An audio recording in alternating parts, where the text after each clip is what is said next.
Bonsoir à tous, bonsoir à tous, bonsoir à tous. Que Dieu vous bénisse, que Dieu vous bénisse, que Dieu vous bénisse. Connectez-vous, connectez-vous. Merci Seigneur. Gloire à Dieu. Merci Jésus.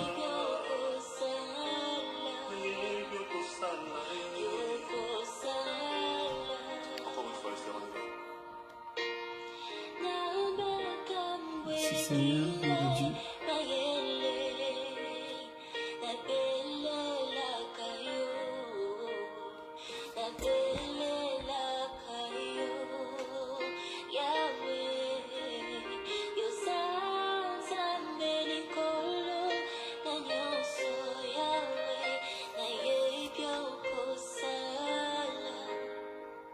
Bonsoir, bonsoir à tous, bonsoir à tous. Que Dieu vous bénisse.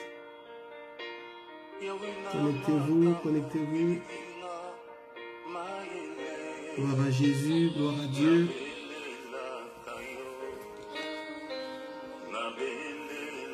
Merci Seigneur. Merci Jésus. Gloire à Dieu, gloire à Dieu, gloire à Dieu, gloire à Dieu. Merci Jésus.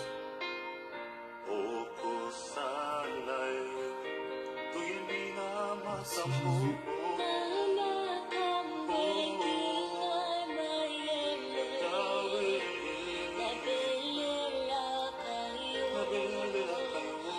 Bonsoir, bonsoir, bonsoir. Que Dieu vous bénisse. Merci Jésus.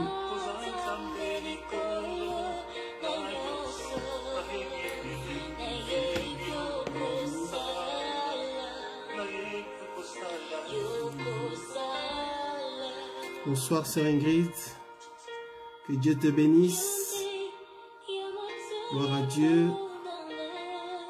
Bien-aimé qui est connecté sur YouTube, que Dieu vous bénisse abondamment. Gloire à Dieu, gloire à Dieu, gloire à Dieu. Merci Seigneur. Faites-moi signe, que Dieu vous bénisse. J'espère que le son est bon, que vous m'entendez bien. Merci Jésus, merci Seigneur. Gloire à Dieu.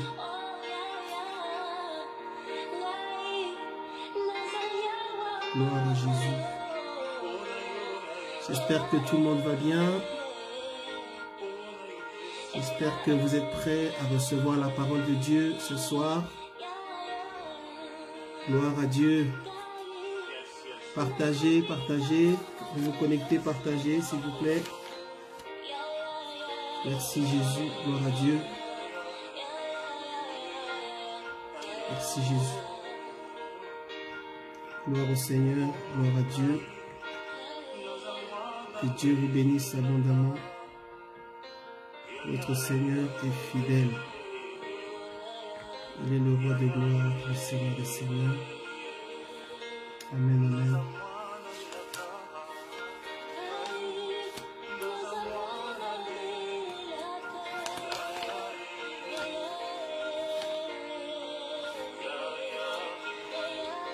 Gloire à Dieu.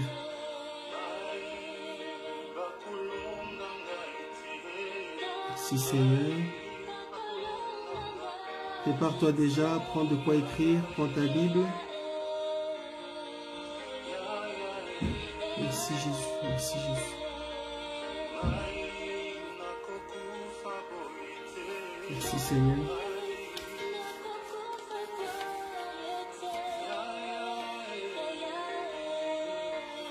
Merci Jésus.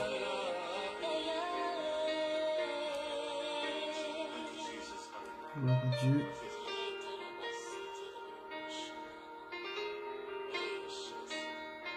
Sœur Fabiana, bonsoir. Comment ça va? Que Dieu te bénisse. Que la main de Dieu soit posée sur ta famille, sur ta maison. Au nom de Jésus-Christ. Gloire à Dieu, gloire à Dieu, gloire à Dieu. Merci Jésus. Merci Jésus. Partageons le message, partageons ce direct ce soir. Partage sur ta page, partage dans les groupes. Partage. Gloire à Dieu. Jésus-Christ est Seigneur. Amen, amen, amen, amen. Merci Jésus, merci Jésus.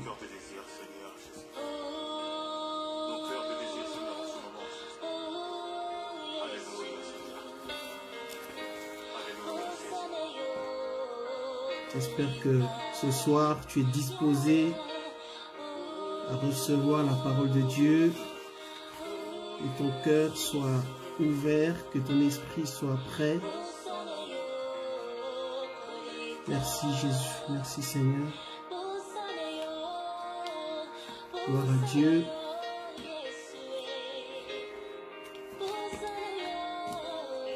Nous commencerons par le livre d'Ézéchiel.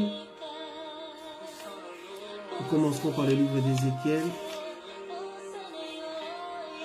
Gloire à Jésus, gloire à Dieu. Merci Seigneur. Prépare-toi à prendre de quoi écrire. Prends un bic ou un stylo. Merci Seigneur.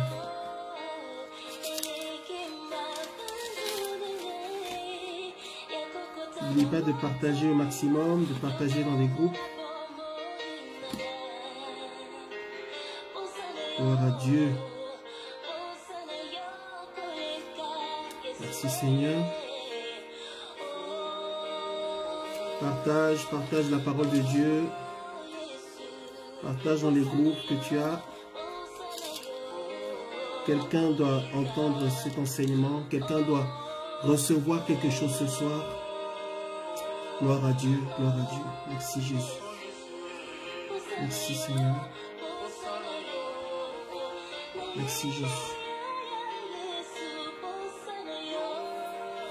Gloire à Dieu.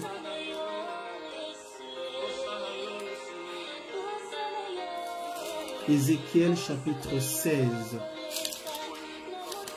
Ézéchiel chapitre 16. C'est là qu'on va commencer ce soir. Ézéchiel chapitre 16. Merci Jésus, merci Seigneur. Ézéchiel chapitre 16. Merci Seigneur. Nous allons prier un tout petit peu parce que nous avons besoin de la main de Dieu.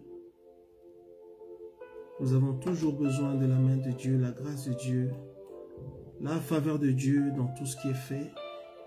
Nous voulons prier là où tu es. Commence à disposer ton cœur et à parler à ton Dieu. Que ce soir, tu ne passes pas simplement un temps devant ton écran, mais que Dieu puisse te dire quelque chose, que Dieu puisse te montrer quelque chose qui correspond à ta vie, que Dieu puisse te montrer quelque chose qui va t'amener encore plus loin dans ta relation avec le Seigneur, que tu ailles vraiment de gloire en gloire, parce que nous avons besoin de la main de Dieu ce soir. Amen, amen, amen, amen, amen. Merci Seigneur. Sœur Caroline, comment ça va? Que Dieu te bénisse. Gloire à Dieu. Merci Seigneur. Gloire à Dieu. Nous voulons prier un tout petit peu, nous voulons glorifier et élever le nom de notre Seigneur Jésus-Christ. Gloire à Dieu. Seigneur, merci pour ta grâce, merci pour ta faveur, merci parce que tu es fidèle, merci pour ta présence. Seigneur, merci parce que tu ne changes pas, merci parce que tu es au contrôle de toutes choses, Seigneur. Ce soir encore, nous voulons seulement te glorifier, nous voulons t'élever, nous voulons te louer, Seigneur Dieu. Éternel, nous voulons être de vrais adorateurs. Seigneur, c'est toi qui es digne d'être adoré, d'être loué, d'être exalté, le Dieu de mon cœur, le Dieu de ma vie. Seigneur, c'est toi qui enlèves la honte, Seigneur. C'est toi qui enlèves l'opprobre. C'est toi qui relève celui qui est faible. C'est toi qui relève celui qui est rejeté. C'est toi, ô Dieu de gloire, le Père des orphelins. Oui, tu es le mari des veuves. Seigneur, ce soir, nous venons devant ton trône. Et Seigneur, pour t'honorer, pour te glorifier, pour t'adorer. parce que tu es fidèle, parce que tu es digne, parce que tu ne changes pas. Oui, Seigneur Dieu d'Israël, tu es le Dieu qui ne change pas. Tu es le Dieu qui est le même hier, aujourd'hui, éternellement. Seigneur, nous bénissons ton nom ce soir parce que tu es vivant. Tu es le Dieu qui ne peut pas être vaincu. Tu es le Dieu qui ne dort ni ne sommeille. Tu es le Dieu qui veille sur ses promesses. Seigneur Dieu d'Abraham, Dieu d'Isaac, Dieu de Jacob, qui est comme toi, Seigneur? Éternel, c'est toi qui fais des miracles, c'est toi qui traces un chemin. C'est toi qui accomplis tes promesses, ô Dieu de gloire. Seigneur, nous élevons ton nom. Dieu d'Abraham, Dieu d'Isaac, Dieu de Jacob. Le Dieu qui bénit, le Dieu qui relève, le Dieu qui console, le Dieu qui délivre, c'est toi, ô Dieu d'Israël. Tu es merveilleux. Tu es absolument extraordinaire, Seigneur. Tu es le Dieu tout-puissant. Tu es notre espérance et tu es notre roi. Seigneur, tu es revêtu de gloire comme d'un manteau, Seigneur Dieu. C'est toi qui as créé toutes choses. C'est toi qui as créé les grandes montagnes. Tu as créé les océans. Tu as créé les arbres. Tu as créé les animaux, toute la création, toute la nature, Seigneur. Y a-t-il une plante, ô Dieu de gloire, qui n'ait pas été créée par toi? Y a-t-il un arbre quelque part qui n'ait pas été créé par toi? Y a-t-il quelque chose ou quelqu'un, ô Dieu de gloire? Y a-t-il un esprit qui n'ait pas été créé par toi, Seigneur? Tu es le Père des esprits. Oui, Seigneur Dieu de gloire, je bénis ton nom parce que tu es merveilleux. Ton nom est Jéhovah Jireh, le Dieu qui pourvoit, le Dieu d'Israël. Tu étais avec Élie, tu étais avec Élisée. Tu es le Dieu d'Abraham, le Dieu d'Isaac, le Dieu de Jacob. Ce soir, Seigneur Dieu, je salue ta présence. Ce soir, je salue la présence du Saint-Esprit. Ce soir, je reconnais la présence du Saint-Esprit. Ce soir, j'ouvre ma bouche et je déclare, sans toi, Saint-Esprit, il n'y a pas d'enseignement. Sans toi, Saint-Esprit, il n'y a pas de message. Sans toi, Saint-Esprit, il n'y a pas de service. Sans toi, Esprit de Dieu, il n'y a pas de ministère. C'est pourquoi, Saint-Esprit de Dieu, ce soir que tu parles à quelqu'un au travers de ma bouche, ce soir que quelqu'un entende la voix de Dieu, ce soir, que quelqu'un entende la révélation qui vient de toi et qui concerne sa vie, au nom de Jésus-Christ. Ce soir, que ce soit toi, Saint-Esprit, qui parle à quelqu'un. Que ce soir, ce soit ton esprit qui va parler à quelqu'un. Ceux qui vont entendre cet enseignement ce soir, ou ceux qui entendront ce message plus tard, que ton esprit puisse leur montrer quelque chose qui concerne leur vie, ô Dieu de gloire, afin qu'ils aillent de l'avant, qu'ils sachent comment prier et qu'ils puissent entrer, ô Dieu de gloire, dans ta délivrance. Seigneur Dieu de gloire, tu es le Dieu qui délivre. Oui, Seigneur, ta parole déclare, l'Esprit du Seigneur, l'Éternel, est sur moi, parce qu'il m'a oint pour libérer les captifs, pour proclamer aux captifs la délivrance, la liberté, Seigneur. Merci, Seigneur, parce que tu as dit, vous connaîtrez la vérité et la vérité vous affranchira. Seigneur, je prie pour tes enfants ce soir. Tu connais les besoins, tu connais les attentes, tu connais les questions que chacun se pose. Que ce soir, ô Dieu de gloire, ce soit la nuit, la soirée où tu vas leur montrer quelque chose parce que tu es fidèle, parce que tu es juste. Seigneur, nous t'honorons. Je prends le temps de t'honorer, Seigneur. Je prends le temps de t'adorer, mon Dieu. Je prends le temps de t'exalter ce soir. Je prends le temps d'honorer ton nom. Je prends le temps d'élever le nom de Jésus-Christ. Je prends le temps de t'adorer parce que tu es vivant. Je prends le temps de te glorifier, Seigneur, parce que toi, tu es au-dessus de tout et avant toute chose. Seigneur, c'est toi l'alpha et l'oméga. C'est toi le commencement et la fin de toutes choses. C'est toi le rocher des âges. C'est toi l'ancien des jours, le puissant de Jacob. Seigneur, nous élevons ton nom. D'éternité en éternité, tu es Dieu. Oh Seigneur, ce que tu as dit, tu l'accompliras, ô Dieu de gloire. Tu as dit, j'accomplirai mes desseins. Tu as la puissance pour accomplir ta volonté, Seigneur Dieu. Tu n'es pas un homme pour mentir, ni un fils d'homme pour te repentir. Tu es Dieu, et d'éternité en éternité, tu es Dieu. Tu as dit, je suis l'Éternel, en dehors de moi, il n'y en a point d'autre. Je suis l'Éternel, en dehors de moi, il n'y en a point d'autre. Nous déclarons ce soir que tu es l'Éternel, en dehors de toi, il n'y en a point d'autre. Nous déclarons que tu es Dieu. Ton nom est Jéhovah. Oui, Seigneur, tu es Dieu. Seigneur, tu as dit dans ta parole nous dit, ô Dieu de gloire, je suis l'Éternel, en dehors de moi, il n'y en a point d'autre. Seigneur, c'est toi qui es le seul Dieu.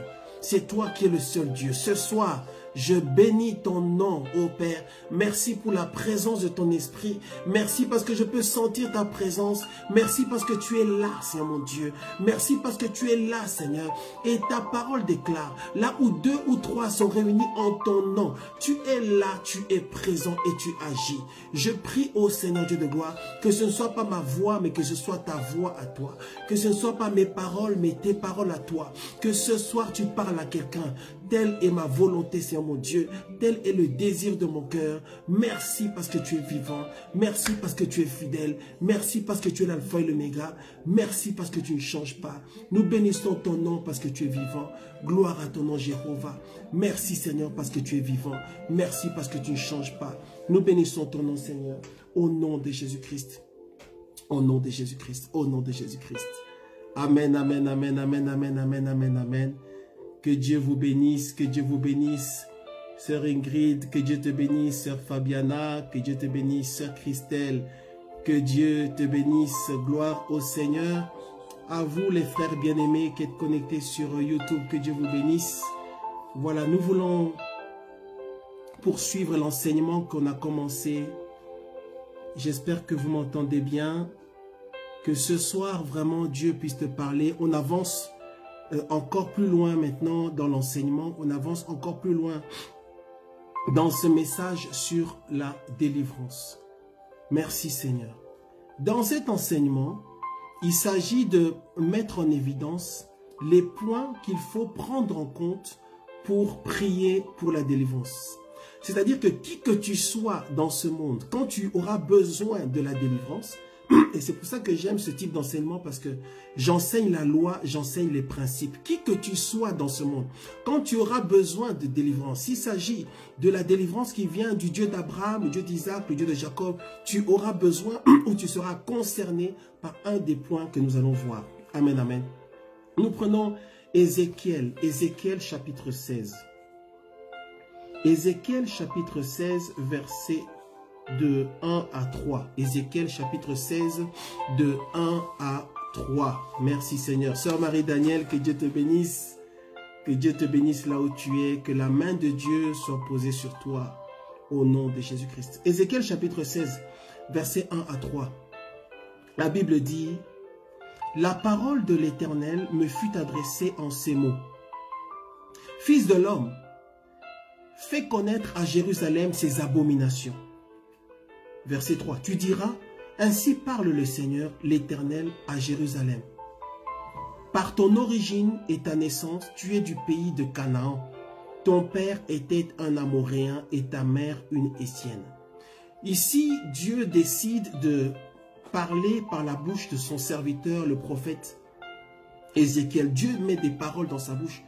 Et Dieu lui dit des choses importantes. Dieu lui dit, par ton origine. Donc, il dit, il s'agit, verset 2, de faire connaître à Jérusalem ses abominations. Et il s'agit pour toi, dans le cadre de cet enseignement, il s'agit que, en fait, Dieu veut te faire connaître tes abominations. Excusez-moi, Dieu veut te faire connaître les choses qui se passent dans ta vie. Et cet enseignement ne concerne pas tout le monde. Cet enseignement n'est pas pour tout le monde. Cet enseignement, c'est pour ceux qui se posent des questions dans leur vie, ceux qui voient qu'il y a quelque chose qui ne va pas dans leur vie, ceux qui se rendent compte qu'il y a des choses qui ne tournent pas, il y a des mystères. Si dans ta vie, il y a des mystères, des choses que tu ne comprends pas, que tu ne peux pas expliquer, des choses qui dépassent ta compréhension ou des choses qui dépassent la logique ou des choses qui dépassent ton intelligence, alors cet enseignement est pour toi. C'est-à-dire qu'il y a des abominations dans ta vie et ces abominations-là doivent être révélées. Parce que bien aimé dans le Seigneur, tu ne peux pas prier contre quelque chose que tu ne connais pas. Tu ne peux pas détruire quelque chose que tu ne connais pas. Tu ne peux prier que par rapport aux choses que tu connais. Tu ne peux prier ou réagir que par rapport aux choses dont tu as eu la révélation. Donc il s'agit ici de révélation. Et il lui dit la première chose, il parle d'abomination. Et tu vois qu'au verset 3, la première chose, il lui dit: par ton origine et ta naissance, tu es du pays de Canaan. C'est un peu la base ou le commencement de cet enseignement. Parce que le premier enseignement, on a parlé, n'est-ce pas, on s'est posé la question de savoir d'où es-tu, d'où est-ce que tu viens. C'est important parce que beaucoup de personnes, leur vie a déjà été livrée depuis l'enfance. D'où est-ce que tu viens? Depuis l'origine. C'est là la question de l'origine. Et aujourd'hui, on avance. Il dit par ton origine et ta naissance. Aujourd'hui, on veut parler de la naissance. Quand on parle de la naissance, on parle en fait de la conception. On parle de la conception. J'espère que quelqu'un me suit attentivement. La vie d'un homme ou la vie d'une femme peut être livrée dès la naissance. Et même, parce que quand on parle de la naissance, on voit plus le moment où l'enfant sort des entrailles de sa mère. Mais ici, on parle de dès la conception. C'est pour ça que le thème de ce sous-titre, c'est le ventre de ta mère. Le ventre de ta mère. Regardons Jérémie. Prenons s'il vous plaît Jérémie chapitre 2. Jérémie chapitre 2. Jérémie chapitre 2. Versets 4 et 5. Jérémie chapitre 2, versets 4 et 5. Le thème de ce message par rapport à la délivrance, c'est le ventre de ta mère. Le ventre de ta mère. Jérémie chapitre 1. Jérémie chapitre 1, versets 4 et 5. La Bible dit, la parole de l'Éternel me fut adressée en ces mots. Avant que je t'eusse formé dans le ventre de ta mère, d'où le sujet, le ventre de ta mère. Tu vois, il dit, avant que je t'eusse formé dans le ventre de ta mère, je te connaissais. Et avant que tu fusses sorti de son sein, là on parle de la naissance, je t'avais consacré et je t'avais établi prophète des nations. Vous voyez bien aimé, ici c'est un principe de Dieu. Ici c'est un principe important du Seigneur Jésus-Christ, de notre Dieu. Il dit, avant que je t'eusse formé dans le ventre de ta mère. Ça veut dire avant que tu sois formé dans les entrailles. Ça veut dire avant que tu n'aies été conçu. Ici Dieu vraiment se situe avant même la naissance et avant même la sortie de l'enfant ou avant vraiment la naissance de l'enfant. Avant que tu ne sois été formé, avant que je ne t'eusse formé dans le ventre de ta mère, la conception, je te connaissais et avant que tu fusses sorti de son sein, je t'avais consacré, je t'avais établi prophète des nations. Le ventre de ta mère, Dieu fait des choses, Dieu établit des choses, Dieu pose déjà la base de la vie d'un homme ou d'une femme à partir du ventre de sa mère et même avant que l'enfant soit formé, c'est-à-dire le commencement, la vie du fœtus, avant que l'enfant n'ait été conçu dans le ventre de sa mère. Il dit avant. Et bien aimé dans le Seigneur, sachez aussi que Satan, l'ennemi, fait la même chose dans la mesure où il pose les bases, il agit, il interagit, il se manifeste dans les vies des enfants de Dieu à partir déjà de leur conception. C'est extrêmement important. À partir de la conception, eh bien, il y a déjà des choses qui se font. Le ventre de ta mère. Alors, la question que tu dois te poser par rapport à cet enseignement, c'est quelle est l'histoire de ma naissance? Ou quelle est l'histoire de ma conception? C'est une question qui a été posée dans la parole de Dieu. Prenons, on le voit dans Psaume chapitre 51. Psaume chapitre 51. Psaume chapitre 51. Psaume chapitre 51. Psaume chapitre 51, verset 7. C'est David qui parle ici. Psaume chapitre 51, verset 7. Il dit, « Voici, je suis né dans l'iniquité. Et ma mère m'a conçu dans le péché. Voici, je suis né dans l'iniquité. Et ma mère m'a conçu dans le péché. » La question que tu te poses et que tu devras te poser et que tu dois te poser, ou une des questions que tu dois te poser dans le cadre de la recherche de Dieu, dans le cadre de la recherche de la délivrance, c'est comment est-ce que j'ai été conçu? Quelle est l'histoire de ma naissance? Comment est-ce que je suis né? J'espère que quelqu'un entend bien et reçoit bien cette façon de voir les choses. La question ici ce soir, c'est le ventre de ta mère. Il y a des choses qui ont été faites sur ta vie. Il y a des vies qui ont été livrées. Il y a des vies d'enfants de Dieu qui aujourd'hui ne comprennent pas ce qui se passe dans leur vie parce que leur vie a déjà été livrée depuis le ventre, depuis les entrailles, depuis la conception. La question c'est comment est-ce que j'ai été conçu? Vous voyez, dans le cadre, on voit donc la conception. Ensuite, il y a l'évolution. Donc, le fœtus commence à évoluer dans les entrailles de sa mère, environ 9 mois. Et puis, finalement, l'enfant naît. C'est-à-dire que l'enfant sort, on dit qu'il y a une nouvelle naissance. Et nous voulons voir aujourd'hui certains aspects, certains éléments qui automatiquement vont influencer la destinée d'une personne à partir du ventre. Et c'est sur ces points-là que tu devras prier par rapport à la recherche de délivrance, de la délivrance. Partage s'il te plaît, partageons le message. Partage le message mon frère, partage le message ma soeur. La première chose, donc la question c'est comment est-ce que tu as été conçu? Toi qui nous contacte ou qui contacte les serviteurs de Dieu, qui a besoin de délivrance. La question c'est comment est-ce que... Le premier enseignement c'était l'origine, d'où tu viens. Aujourd'hui c'est comment est-ce que tu as été conçu. Premier élément, l'impudicité. Celui qui, si tu prends des notes, écris s'il te plaît l'impudicité. L'impudicité. Le premier élément, et on va voir environ 9 points aujourd'hui par la grâce de Dieu. Le premier élément c'est l'impudicité. Si tes parents ou si tu as été conçu à un moment où tes parents, ton père, ta mère, tes parents géniteurs, au moment où ils se sont rencontrés, s'ils étaient dans l'impudicité, ça veut dire que s'ils n'étaient pas mariés, s'ils étaient en dehors de la parole de Dieu ou de la volonté de Dieu, si ce qu'ils ont fait pour que tu arrives, pour que tu sois conçu, si ça a été fait dans le péché. Quand je dis impudicité, je parle ici de la relation en dehors du mariage. Et quand je parle du mariage, je considère par rapport à la parole de Dieu, au principe de la parole de Dieu, que le mariage existe à partir du moment où il y a la dot. À partir du moment où la dot est donnée, à partir du moment où l'homme honore, reconnaît sa femme en donnant cette dot-là, le mariage devant Dieu existe. J'espère que on se comprend bien. Quand la dot n'a pas été donnée, on est dans le péché et Dieu ne reconnaît pas le mariage. Le vrai mariage, c'est au moment de la dot. Après, on peut faire tout ce qu'on veut, on peut bénir pour les mariés à l'église, on peut prier pour eux à l'église, mais si la dot a déjà été donnée, eh bien le mariage existe déjà. J'espère que nous comprenons ce que j'essaie de dire. Et même après, quand on passe à la mairie, si on passe à la mairie après le moment de la dot, eh bien, sachez que le mariage existe déjà. Maintenant, s'il y a eu relation entre un homme et une femme avant la dot, eh bien, ça ouvre la porte à l'ennemi.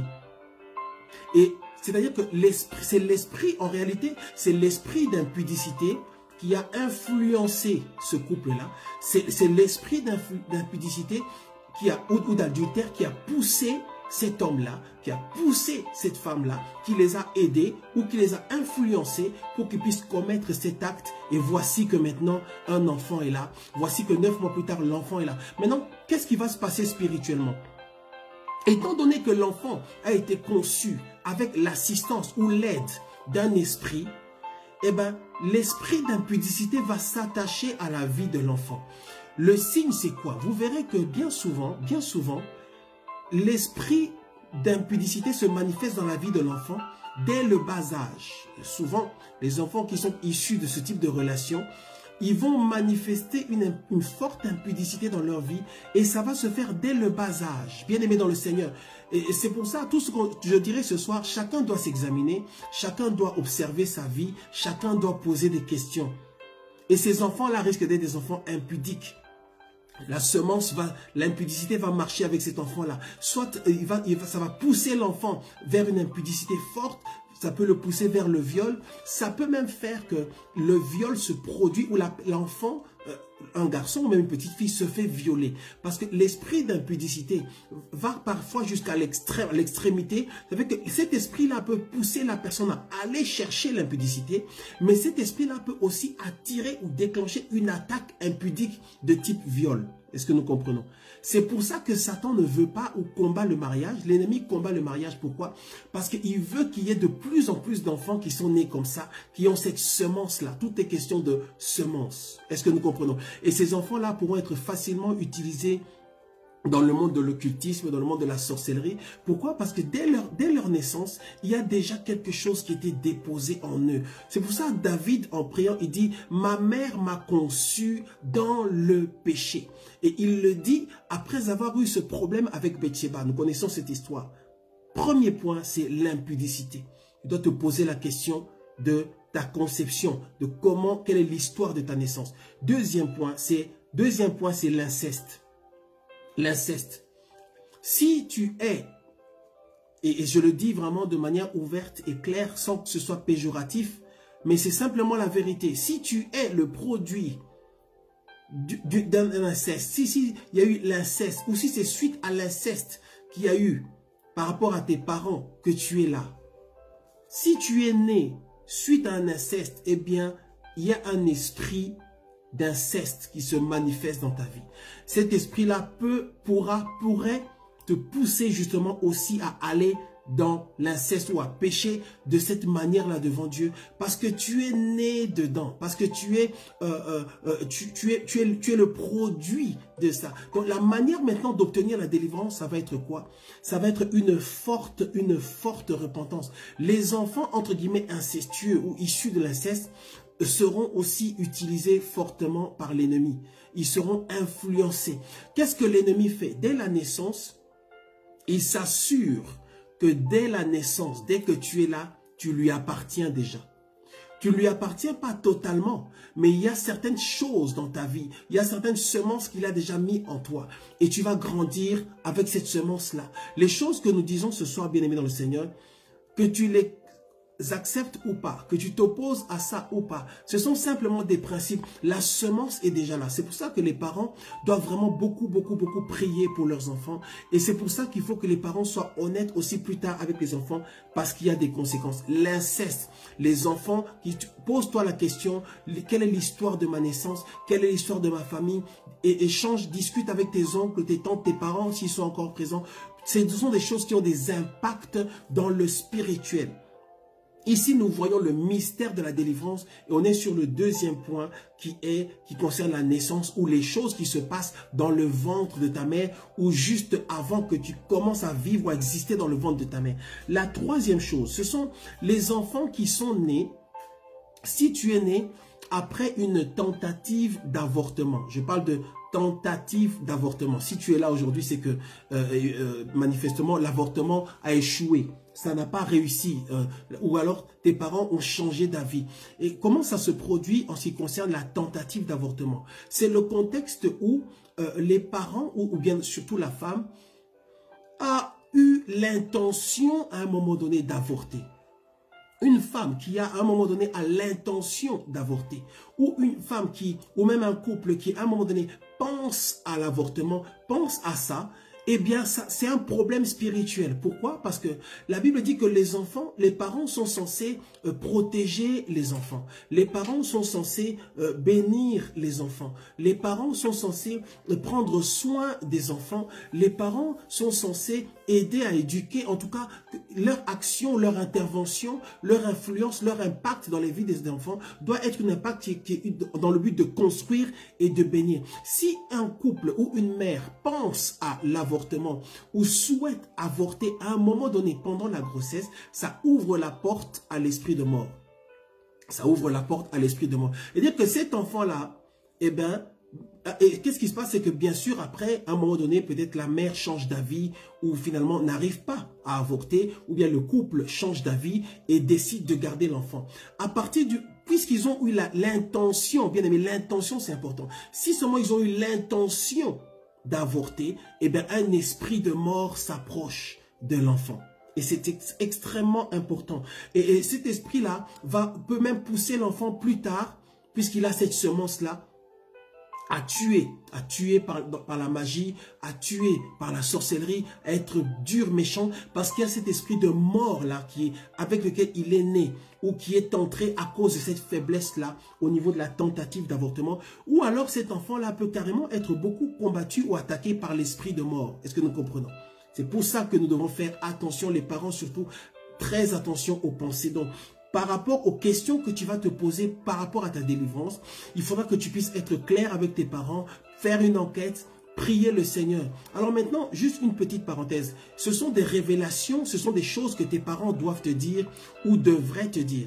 Alors tu dois savoir, il y a certaines choses que tes parents ne pourront pas te dire ou ne vont pas te dire simplement parce qu'ils ne veulent pas te le dire, parce que c'est entre guillemets gênant ou parce que c'est honteux. Il y a des choses que tes parents ne pourront pas te dire simplement parce que il pense que ce n'est pas important. Il pense que ça n'a pas d'impact réel sur ta vie. Donc, il pense que c'est pas important. Et il y a des choses aussi que certains parents vont cacher à leurs enfants volontairement.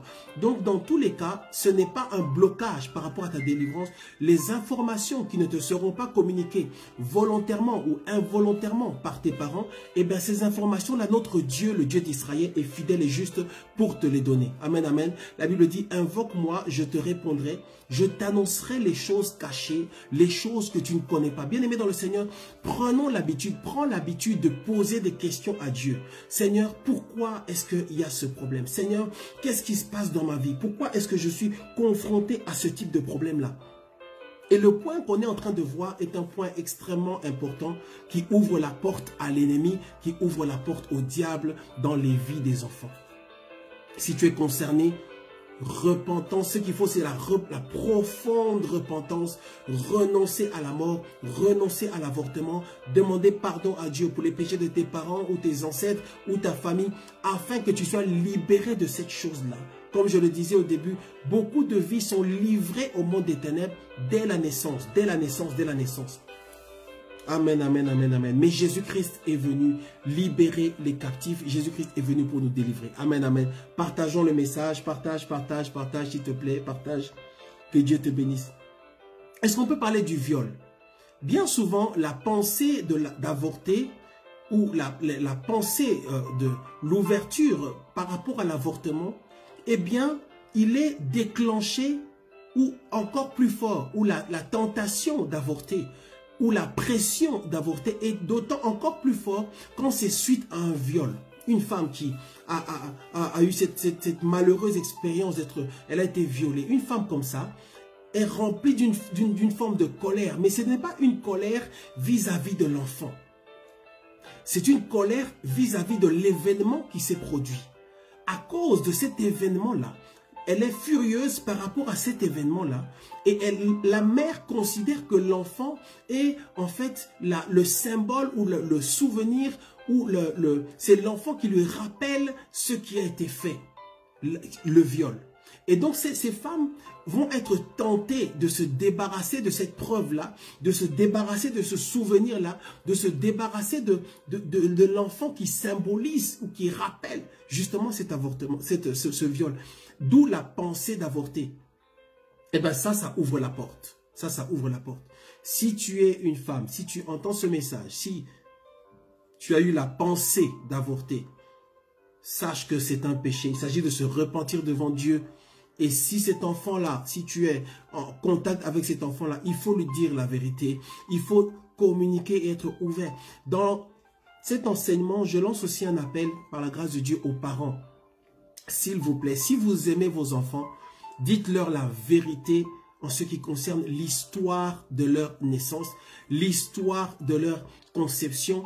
Bien entendu, c'est vrai, attendez qu'ils soient matures, qu'ils soient âgés, qu'ils soient majeurs et qu'ils soient capables de comprendre ces choses. Mais c'est important d'être ouvert sur ces choses par rapport aux enfants parce qu'il y a des impacts, il y a un impact spirituel. Donc les enfants qui sont nés dans ce contexte-là où il y a eu une volonté d'avorter qui a été abandonnée pour X raisons, doivent se repentir, chercher la face de Dieu afin qu'ils soient libérés de cette chose-là parce que l'esprit de mort s'était déjà approché. Amen, amen, amen, amen, amen.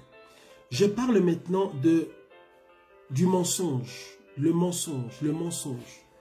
Le mensonge. C'est-à-dire que, ici, je parle de la situation où les parents ou la mère a menti à l'enfant sur l'identité de son père. C'est-à-dire que le vrai père géniteur de l'enfant s'appelle, disons qu'il s'appelle Martin. Quand l'enfant vient, quand l'enfant naît, on lui dit qu'en fait son père, ce n'est pas Martin, mais que son père, c'est plutôt Luc. Et bien quand ça se produit comme ça, c'est un problème, c'est un vrai problème spirituel. Pourquoi? Parce que ça veut dire que la vie de l'enfant ou l'identité de l'enfant est fondée sur un mensonge. L'esprit de mensonge est là. L'esprit de mensonge s'est approché. C'est l'esprit qui a géré, entre guillemets, la naissance de l'enfant. C'est l'esprit qui s'est manifesté dans la vie ou sur la vie ou dans le contexte de la naissance de l'enfant ou de la conception de l'enfant. C'est l'esprit de mensonge. Bien aimé dans le Seigneur, il y a une conséquence spirituelle quand on dit à un enfant qu'en réalité, son père, c'est X, alors qu'en réalité, c'est Y. C'est un mensonge. La Bible dit, la Bible nous explique, nous on a des versets comme Jean chapitre 8, verset 44, on nous explique que le mensonge est du diable. Le mensonge est du diable. La Bible dit même que Satan est le père du mensonge. Il est le père du mensonge. Il est le père du mensonge. Donc, les enfants qui sont nés dans ce contexte-là où il y a eu un mensonge sur son identité, on ne lui a pas dit qui était son vrai père, eh bien ça a ouvert la porte. Cet enfant-là sera combattu par cet esprit-là de mensonge. Sa vie est un mensonge. Et quand je dis ça, ça ne veut pas forcément dire que l'enfant va mentir tout le temps. C'est simplement que la vie de cet enfant-là est un mensonge. Parce qu'il y a des bénédictions, il y a des choses qui ne viennent que du Père. Il y a des choses qui ne sont transmises que de son Père. Il y aura beaucoup de confusion dans la vie de l'enfant. Et c'est comme, peut-être que toi, tu écoutes, tu reçois cet enseignement. Il y a beaucoup de confusion dans ta vie. Ce message, à qui est-ce qu'il s'adresse? Il y a de la confusion dans ta vie. Tu ne comprends pas. Pourquoi est-ce qu'il y a cette situation dans ma vie? Pourquoi est-ce qu'il y a ce cycle dans ma vie? Pourquoi est-ce que quand j'avance, je suis toujours retenu par ceci? C'est comme s'il y a un pouvoir qui t'empêche d'avancer. Et tu pries en langue, tu jeûnes, tu es dans les retraites et les veillées de prière, tu peux même être serviteur de Dieu, tu prêches et tu enseignes la parole de Dieu. Tout ça, ça n'empêche pas que tu sois bloqué par certaines choses. De quoi est-ce que je parle? Je parle des choses qui ont géré ta naissance, des choses qui se sont manifestées depuis ta naissance. C'est extrêmement important de comprendre ces choses-là. Il s'agit de se repentir. Et quand on a ce type de contexte, l'enfant lui-même doit se repentir, bien sûr, parce qu'il a besoin de délivrance, mais la mère aussi doit se repentir, ou entre guillemets, le père qui n'est pas le vrai père, se repentir devant Dieu. Bien aimé, la délivrance, c'est le domaine ou un des domaines dans lesquels ou par rapport auquel on a le plus besoin de l'intervention du Dieu d'Israël, l'intervention du roi de gloire. Et notre Dieu, eh ben, il agit dans la sainteté, dans l'ordre. Donc, quand on a besoin de délivrance, eh bien, il faut mettre les choses sur la table et parler clairement. Donc, s'il y a un mensonge sur ton identité, il y a un problème spirituel dans ta vie parce qu'il y a des choses spirituelles qui sont attachées à ta vie. Est-ce que nous comprenons? Et la mère aussi, bien sûr, doit se repentir. Il s'agit de réparer ou de restituer, d'appeler l'enfant et de lui dire, voilà, ton vrai père, ce n'est pas telle personne, c'est une autre personne. Et quand l'enfant sera présenté au vrai père sur qui on lui a menti, eh bien, il devra l'aimer et considérer que c'est son vrai père parce que c'est l'ordre de Dieu et Dieu connaît la vérité qui a été cachée. 5e point par rapport à l'enseignement de ce soir sur le ventre de ta mère. L'autre élément qui se produit et qui peut être un point qui va réclamer la vie d'un enfant depuis la naissance, c'est le fait d'avoir été conçu ou d'être venu suite à la visite des parents chez un féticheur, chez un agent des ténèbres, chez un marabout, chez un sorcier. Certaines familles ou certains couples, quand ils sentent que l'enfant ne vient pas, ils n'ont pas d'enfant, ou alors ils n'ont que des garçons, ils veulent absolument avoir une fille, ou ils n'ont que des filles, et veulent absolument avoir un garçon. Quand ils n'en peuvent plus, quand ils sont désespérés, quand ils veulent absolument avoir l'enfant qu'ils veulent, qu'est-ce qu'ils font? Eh bien, ils vont voir les féticheurs. Et ça, ça fait que l'enfant, dès sa naissance, dès son origine, il y a des esprits, plusieurs esprits qui prennent possession de cet enfant-là. Si tu as été conçu dans ce type de contexte, mon frère, ma soeur, tu as besoin de délivrance et tu devras prier contre ça ou par rapport à ça. Parce que ça veut dire que ce n'est pas l'Esprit de Dieu, ce n'est pas Dieu qui a permis que tu viennes. Disons, ce n'est pas Dieu qui a été sollicité, ce n'est pas à Dieu qu'on t'a demandé. Voilà. Ils sont allés vers les démons. Il y a besoin de confesser et de renoncer et de se repentir par rapport à ça. C'est extrêmement important. Quand les parents vont chez le féticheur pour avoir un enfant, le féticheur va faire des incantations et il va appeler certains esprits, des esprits des eaux, des esprits de la forêt. Dans tous les cas, ce qui va se produire, c'est que c'est dans le royaume des ténèbres qu'il va y avoir un arrangement pour permettre que l'enfant puisse venir. Et ça va avoir pour conséquence le fait que, automatiquement, quand l'enfant vient, il y a un démon qui entre dans la vie de cet enfant-là. Qu'on le voit ou pas, qu'on l'accepte ou pas, que ça se manifeste tout de suite ou pas, que l'enfant soit très intelligent ou pas, que l'enfant soit brillant ou pas, il appartient au monde des ténèbres. Et c'est ça qui fait qu'il y a des frères ou des sœurs qui ne comprennent pas ce qui se passe. La vraie question, c'est comment est-ce que tu as été conçu? Est-ce que tes parents sont allés voir les féticheurs pour t'avoir? Est-ce que les parents sont allés te demander, entre guillemets, à Satan? Ou est-ce que tu as été demandé à Dieu? Parce que souvent, les parents ne disent pas tout aux enfants. Ce sont des choses qui sont tellement sensibles, ce sont des choses qui sont tellement délicates. Bien entendu, souvent, certains parents traversent des moments tellement difficiles. C'est difficile d'en parler, c'est dur. Et ils vont absolument chercher, surtout dans les familles, en fait, dans certaines civilisations où c'est vraiment une grosse pression sur les parents d'avoir des enfants parce que la famille est là, la belle famille est là. On fait, entre guillemets, souffrir la femme, on l'insulte, la femme ne se sent pas valorisée parce que l'enfant n'est pas là, la femme a l'impression qu'elle n'est pas légitime entre guillemets dans son mariage et ça met une grande tristesse parce que c'est vrai, Dieu a créé la femme de manière à ce qu'elle puisse produire, de manière à ce qu'elle puisse remplir entre guillemets la terre, exercer, et la femme ne se sent pas vraiment femme tant qu'elle n'a pas eu d'enfant. Ça, c'est encore un autre thème qu'on pourra voir un autre jour. Mais nous pouvons comprendre la pression qu'il y a sur les femmes et sur certains couples, sur les hommes aussi d'ailleurs. Et du côté de l'homme aussi, on comprend que l'homme veut absolument avoir un enfant parce que c'est sa descendance, il s'est marié et il voulait fonder une famille. Il y a en fait une forte pression sur les couples qui fait que certains d'entre eux craquent et vont frapper à la mauvaise porte. Et quand ça se produit, le féticheur lui-même, certains féticheurs eux-mêmes vont entrer spirituellement dans la vie de l'enfant.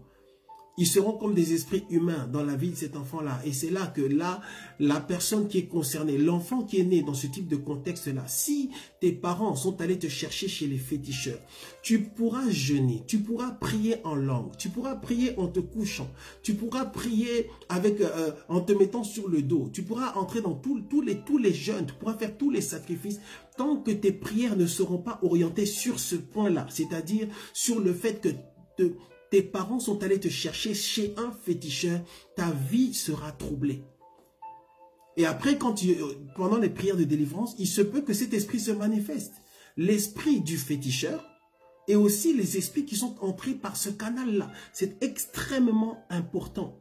Et le démon qui est entré dans la vie de cet enfant-là, son objectif, ce sera simplement de détruire la vie de cet enfant-là ou d'utiliser la vie de cet enfant-là, entre guillemets, sorcellerie inconsciente ou sorcellerie consciente, pour détruire les vies d'autres personnes. Est-ce que nous comprenons? Donc, soit cet enfant-là sera une victime, il sera combattu au niveau de sa santé, au niveau de sa destinée, au niveau de tout ce qu'il fait, d'un côté. Soit il sera utilisé pour détruire. Il devient un agent des ténèbres. Pourquoi? Parce que l'ennemi ne peut faire que ce qu'il peut faire. Et qu'est-ce qu'il fait?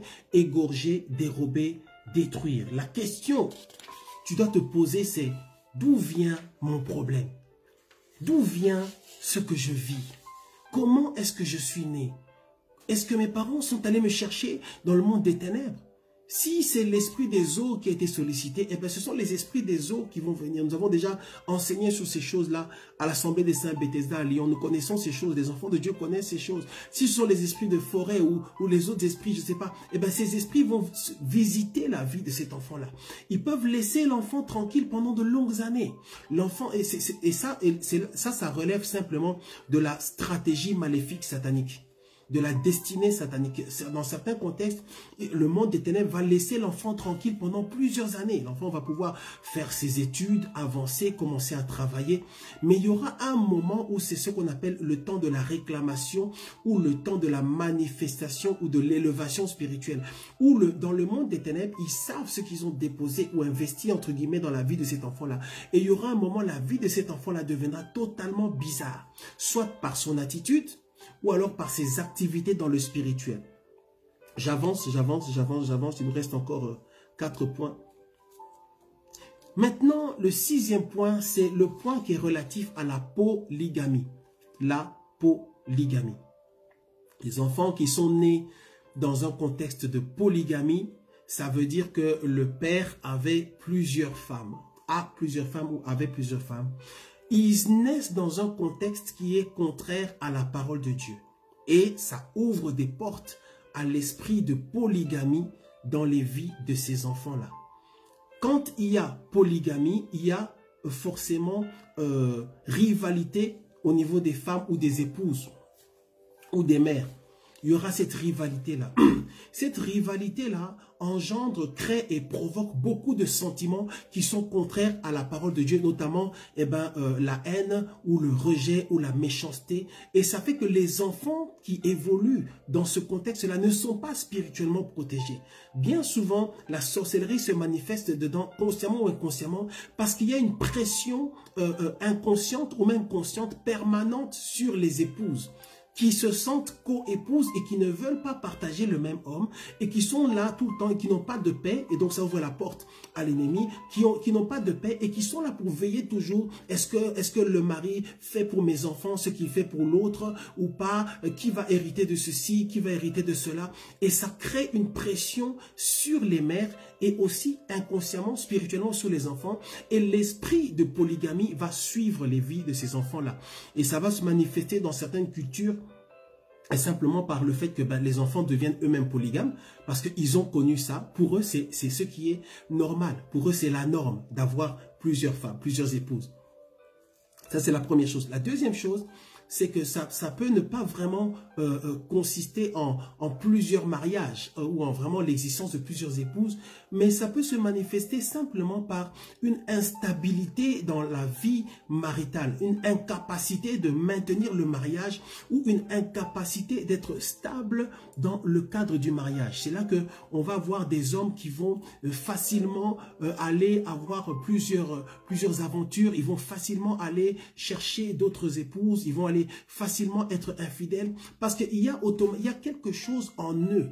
Il y a quelque chose en eux qui est spirituellement conditionné pour aller vers un type de vie qui ressemble à la polygamie. Parce que la polygamie, ce n'est pas simplement avoir plusieurs épouses. La polygamie, c'est aussi simplement avoir la mentalité. Cette mentalité-là ou cette approche-là qui fait que l'homme a tendance à aller vers plusieurs femmes. C'est un esprit.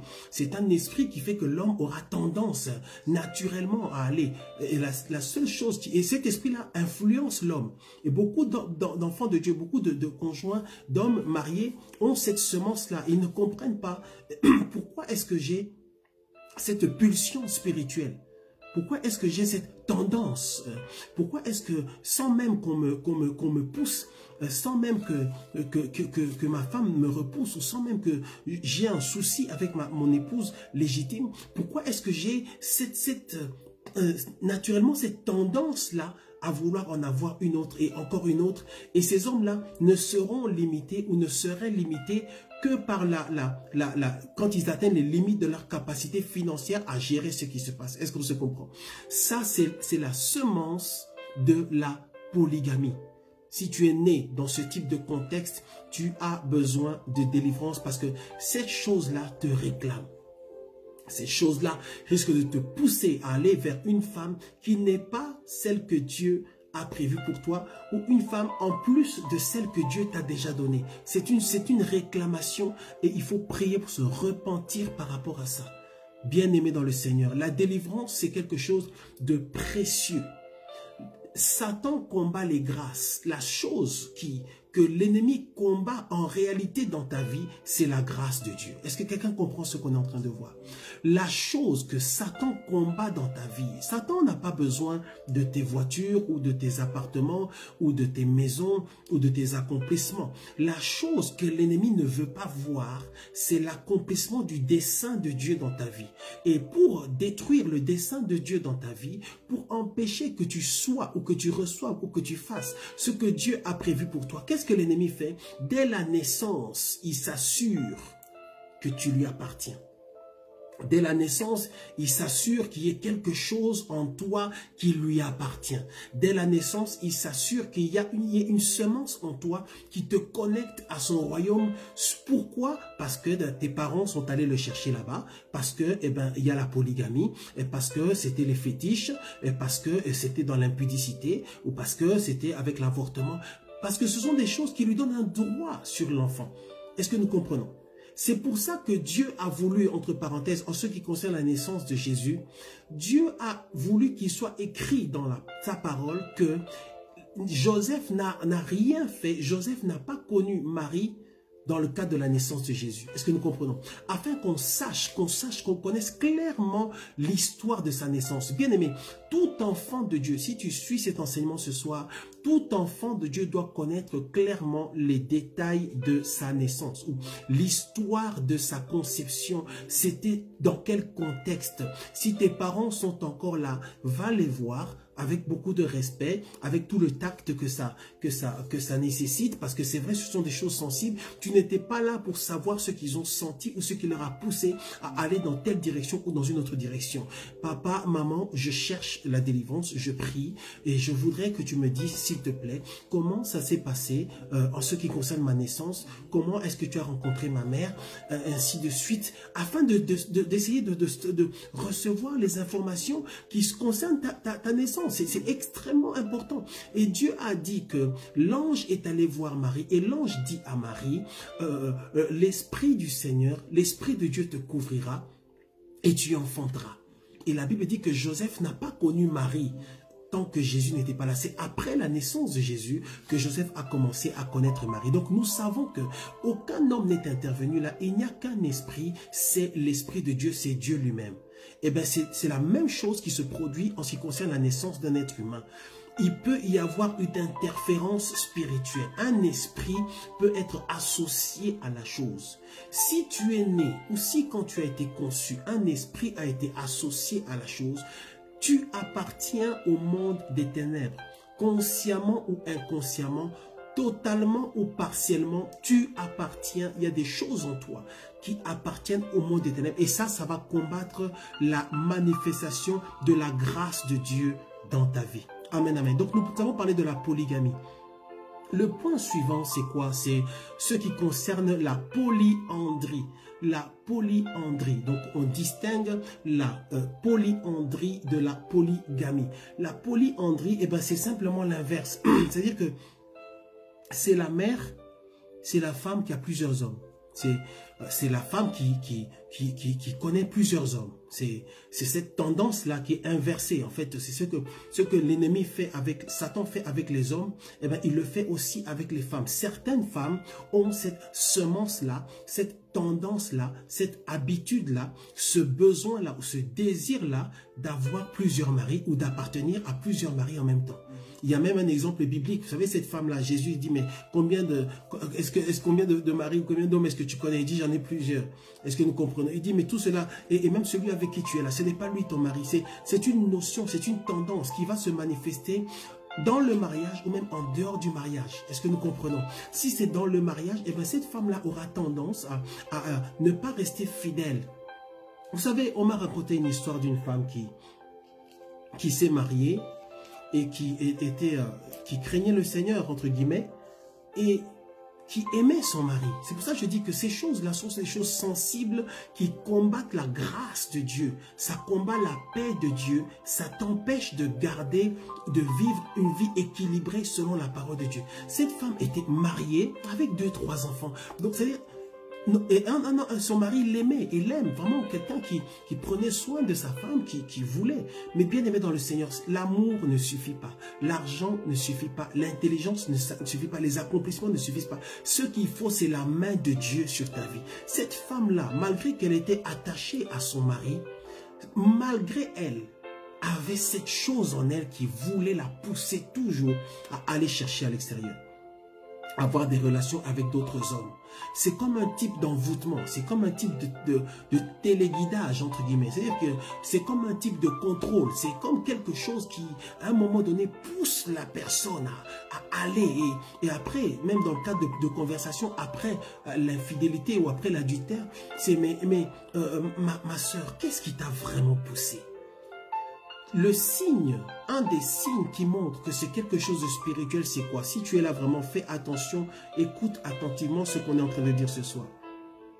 Un des signes qui montre qu'il y a une source spirituelle. Et cette source spirituelle peut même être liée dans certains cas à la naissance, au contexte de la naissance. Un des signes, c'est quoi? C'est le fait de faire quelque chose qu'on ne peut pas expliquer. C'est le fait de commettre un acte et plus tard de dire... Je ne sais pas ce qui... On lui demande, mais ma soeur, tu es mariée, tu aimes ton mari ou pas? Oui. Tu aimes tes enfants ou pas? Oui. Tu aimes ton foyer ou pas? Oui. Ton mari te rend heureuse ou pas? Oui. Ton mari prend soin de toi ou pas? Oui. Mais qu'est-ce qui a fait que malgré ça, tu es allé vers cet homme-là? Et en plus... Deuxième signe, c'est que ça ne se fera pas une fois, ça se fera plusieurs fois où la tendance reste, les esprits sont gourmands, ils veulent que tu vives leur destinée, ils veulent que tu fasses ce que eux veulent faire, en fait, ils veulent que tu vives leur identité. Et bien quand c'est comme ça, il y a une semence là de polyandrie. Et c'est là qu'il faut poser la question d'où est-ce que ça vient. Et dans certains cas, ça remonte au contexte de la vie de la mère. De la vie de la mère qui a eu cet enfant-là. Huitième point. Ici, je vais parler du cordon ombilical. Vous savez que quand les enfants naissent, ils arrivent et ils sont liés à leur mère par ce cordon ombilical. Et ce cordon ombilical permettra à l'enfant, dans le cadre de sa croissance ou de son évolution dans les entrailles, dans le ventre de sa mère, de, entre guillemets, manger et de boire ce qui vient de la mère. Ce que la mère va manger, ce que la mère va boire, eh bien, c'est ce qui sera la base ou la source de la nourriture de l'enfant. Quelle est l'approche spirituelle? L'approche spirituelle, c'est simplement de comprendre que certains éléments spirituels passeront aussi par le cordon ombilical. Parce qu'à un moment donné, l'enfant est connecté à sa maman. L'enfant a commencé à vivre en tant que fœtus dans les entrailles ou dans le ventre de sa mère. Donc, ça fait qu'il y a une connexion, ça fait qu'il y a un lien. C'est là qu'on parle de liens familiaux ou on parle de liens de sang. L'enfant est connecté, c'est vrai, à sa mère par le cordon ombilical, mais en réalité, il est aussi connecté à son père parce que c'est le père qui a donné la semence. Il faudra qu'on puisse avoir un enseignement sur la semence. On a déjà eu l'enseignement sur la sorcellerie inconsciente où on a parlé de la semence. C'est extrêmement important. Le père a donné la semence, la mère a reçu la semence et elle commence à faire grandir, entre guillemets, la semence et elle va donner naissance à la semence. Elle va, entre guillemets, livrer la semence. Et bien, ce qui se passe, c'est que tout ça, ça implique une connexion spirituelle. Il y a certaines personnes qui sont troublées dans leur vie aujourd'hui, qui ne comprennent pas certains événements, qui ne comprennent pas certaines manifestations, qui prient, qui cherchent le Seigneur. Eh bien, la réponse se trouve sur ce point-là. Il s'agit des liens de sang, il s'agit des liens familiaux qui remontent à l'origine, qui remontent à la naissance. Tu dois remonter. En ce qui concerne la délivrance, c'est extrêmement important par rapport au point qu'on est en train de voir, de remonter à la naissance, de remonter à la conception. C'est pour ça que David, je reviens sur David, David dit « Ma mère m'a conçu dans le péché ». Donc David reconnaît que il se peut que ce que je fais, ce que j'ai fait ou ce que je vis soit lié et connecté à la vie de ma mère. soit lié à comment est-ce que ma mère a vécu. Bien-aimé, tu peux être utilisé par le Seigneur. Tu peux avoir l'onction de Dieu. Tu peux servir Dieu. David, serviteur de Dieu par excellence. Celui dont Dieu avait dit, l'homme selon mon cœur. Dieu peut dire de toi que tu es l'homme selon son cœur. Et malgré ça, tu fais des choses que tu ne comprends pas. Et c'est lié à ton père ou lié à ta mère. David a dit, ma mère m'a conçu dans le péché. Pendant que je parle, j'imagine un message, un enseignement, une prédication sur ce thème-là.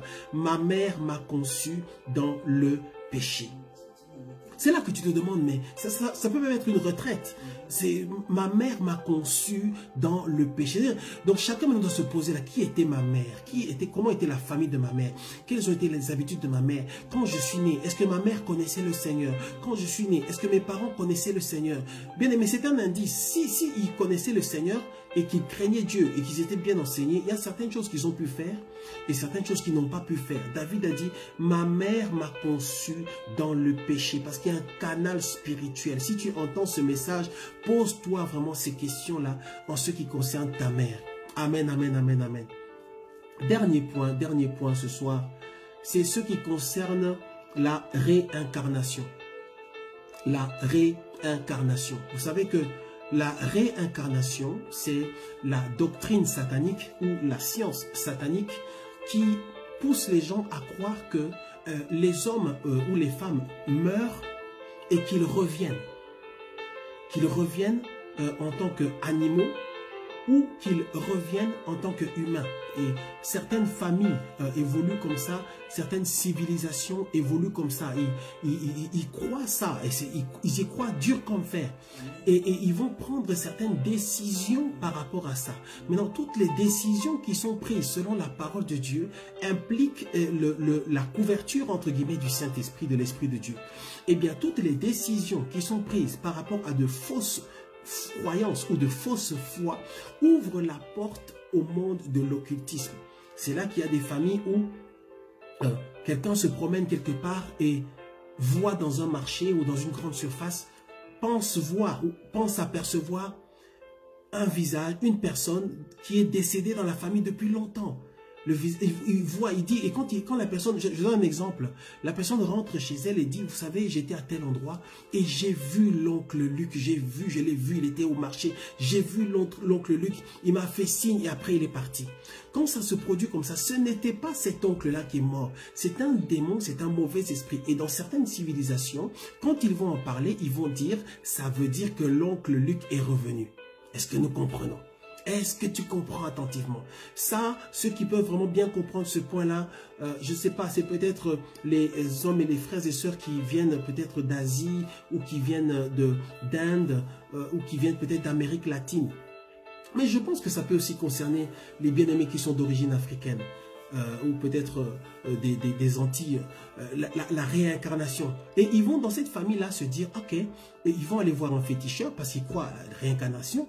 Ils vont aller voir un féticheur et le féticheur va leur dire, ok, si vous avez, bien aimé, la Bible dit, mon peuple meurt faute de connaissance. Quand on n'a pas la connaissance, on n'a pas la révélation de ce qui est vrai et de ce qui n'est pas vrai, ce qui est de Dieu et ce qui n'est pas de Dieu. Ils vont forcément aller voir un féticheur et dire, mais on ne comprend pas ce qui s'est passé. On a vu notre mère ou notre oncle ou notre tante quelque part, qu'est-ce qui se passe? Est-ce qu'elle est revenue? Et le féticheur, bien entendu, va leur dire, oui, elle est revenue. Ça veut dire que les esprits sont en train de vous dire qu'elle est revenue. Maintenant, quel est l'impact avec la naissance d'un éventuel enfant? Quand maintenant il y aura une naissance dans la vie de cette famille-là, ils vont dire que cet enfant-là, en fait, à cause de l'événement ou de l'élément que je viens d'évoquer, eh ben, il est la personne qu'ils ont vue. En fait, ils vont considérer que si c'était leur mère qui est décédée depuis longtemps, qu'ils avaient aperçu quelque part, ils vont dire qu'ils vont donner à cet enfant-là tous les noms et tous les prénoms de leur mère.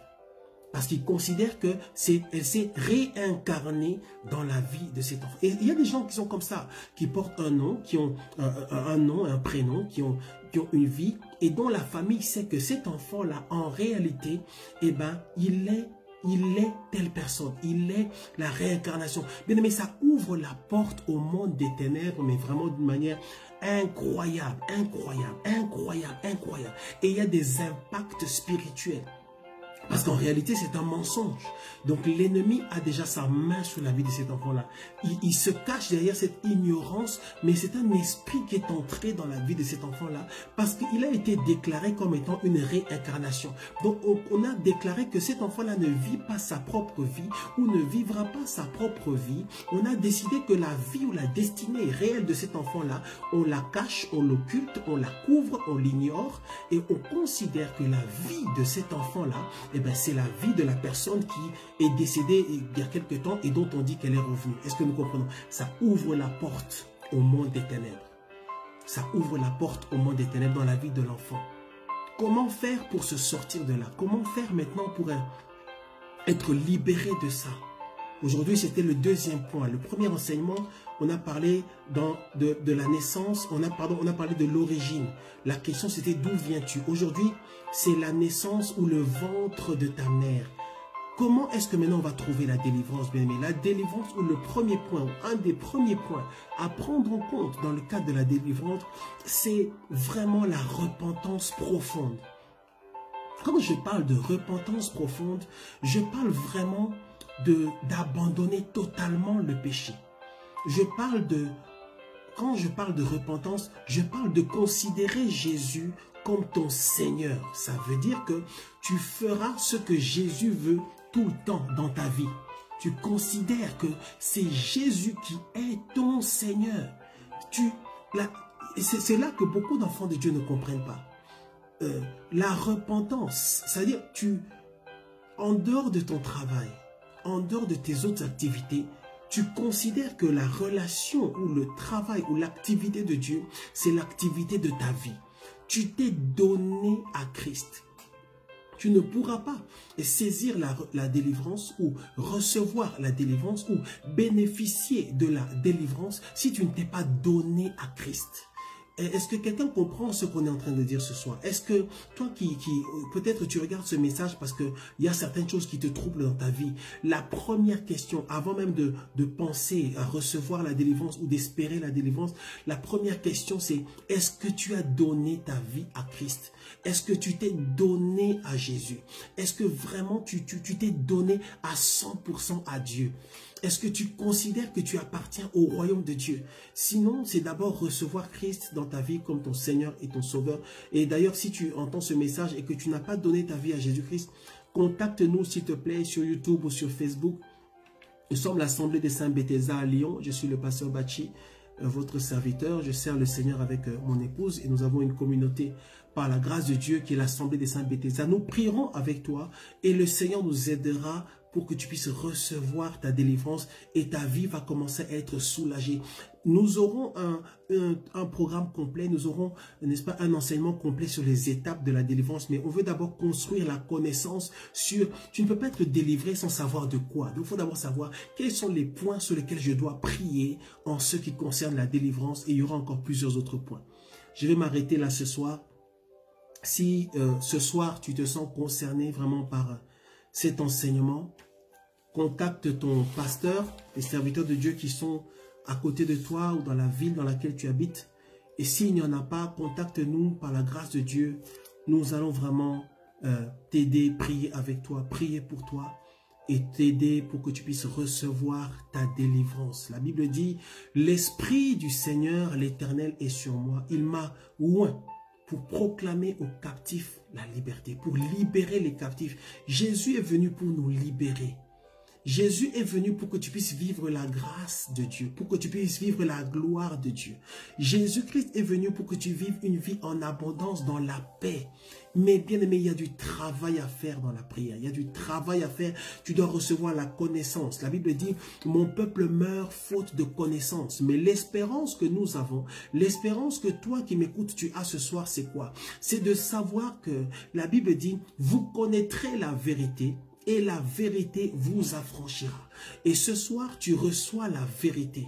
Ce soir, tu reçois une révélation sur un des points qu'il faut absolument prendre en compte dans le cadre de la recherche de la délivrance. Tu reçois la vérité et c'est cette vérité-là qui va déclencher ta libération. Pourquoi? Parce que tu vas commencer à cibler ce point dans la prière. Tu vas commencer à taper, à taper, à taper, à taper jusqu'à ce que cet arbre tombe et que tu puisses être libéré de tout ce qui t'empêche de vivre la grâce de Dieu, la gloire de Dieu. Amen, amen, amen, amen. Nous allons nous arrêter là ce soir. Je vais prier pour toi, je vais prier pour vous. Là où tu es, vraiment, dispose-toi et reçois cette prière et que la main de Dieu soit posée sur ta vie au nom de Jésus-Christ. Père éternel, Père de gloire, merci pour ta fidélité. Merci pour ta grâce. Merci Jésus parce que tu es venu nous sauver. Tu es venu sauver tes enfants. Mon frère, ma soeur, Seigneur Dieu, tu es venu le sauver. Tu es venu la sauver. Seigneur, merci pour ta parole, merci pour cet enseignement. Seigneur, je sais qu'ils sont touchés par cet enseignement et sont concernés par certains points. Seigneur, quiconque est concerné par un de ces points que nous avons vus, je prie au Seigneur qu'il puisse vraiment recevoir ta délivrance. Seigneur, que tu pardonnes leurs péchés. Seigneur, qu'ils puissent entrer dans une profonde repentance. Une profonde repentance. Qu'ils puissent renoncer au contexte par lequel ils ont été introduits dans ce monde. Qu'ils puissent renoncer au contexte spirituel qui a déclenché leur conception. Et qu'ils soient libérés, ô Dieu de gloire, de l'esclavage dans lequel ils sont nés et qui les réclament jusqu'aujourd'hui. Seigneur, je prie que tu leur donnes la grâce, ô Dieu de gloire, d'entrer dans une profonde repentance, un long temps de repentance où ils vont renoncer au monde des ténèbres, renoncer à toutes les semences qui ont été posées en eux, renoncer à tout ce qui est mauvais qui a été mis dans leur vie, dans les fondements de leur vie, parce que ta parole déclare: toute plante, toute racine que mon Père n'a pas plantée sera déracinée. Et je prie pour eux, Seigneur Dieu, qu'ils soient couverts par la puissance du sang de Jésus-Christ et que leur délivrance soit déclenchée, même pendant qu'ils suivent ce message ou pendant les jours qui vont suivre ce message, Seigneur Dieu de gloire, qu'ils puissent être libérés, que leur délivrance soit déclenchée au nom puissant du Seigneur Jésus-Christ, notre Seigneur et notre Sauveur. Qu'ils soient délivrés, ô Dieu de gloire, de tout pouvoir maléfique qui a saisi leur vie depuis le ventre de leur mère, depuis le temps de conception, depuis le temps d'évolution dans le ventre de leur mère, ou même depuis le jour vraiment de leur naissance, de leur introduction physique dans ce monde. Seigneur, je prie que ta main soit posée sur leur vie. Seigneur, tous ceux qui entendront cet enseignement de tout leur cœur, je prie que ta gloire soit déclenchée dans leur vie, que l'esprit par lequel je travaille, moi ton serviteur, le Saint-Esprit de Dieu, commence à travailler dans leur vie, que tu puisses leur révéler les choses cachées, que leurs yeux commencent à s'ouvrir, même dans les rêves, que tu leur montres, ô Dieu de gloire, que tu leur révèles les choses même peut-être que leur famille ne vont pas leur dire, que tu leur révèles même, Seigneur Dieu, les choses peut-être que leurs parents ne vont pas leur dire, parce que toi tu connais les secrets qui concernent leur destinée, toi tu connais l'histoire de leur naissance, toi tu connais l'histoire de leur conception, Seigneur Dieu. Selon ta parole, ô Dieu de gloire, ton serviteur à David a dit: ma mère m'a conçu dans le péché. Seigneur, je prie que ta main soit posée sur chacun, sur chacune, que ce soir tu leur parles, que tu leur fasses du bien et que tu libères ta gloire et ta faveur dans leur vie. Au nom puissant du Seigneur Jésus-Christ. Au nom puissant du Seigneur Jésus-Christ. Au nom puissant du Seigneur Jésus-Christ. Nous avons prié. Amen, amen, amen, amen, amen, amen. Vraiment que le Seigneur vous bénisse. Si vous avez des questions, contactez-nous.